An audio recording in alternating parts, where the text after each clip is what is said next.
नमो भवाय शरवाय रुद्राय वरदाय च पशूनां पतये नित्यम् उग्राय च कपरदिने महादेवाय भीमाय त्र्यम्बकाय शिवाय च ईशानाय मखघ्नाय नमस्ते मखघातिने कुमारगुरुवे नित्यं नीलग्रीवाय वेदसे विलोहिताय धूम्राय व्याधिने न पराजिते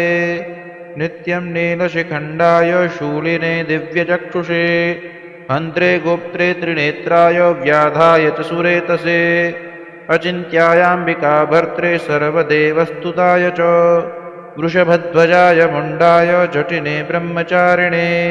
तप्तमानाय सलिले ब्रह्मण्यायाजिताय च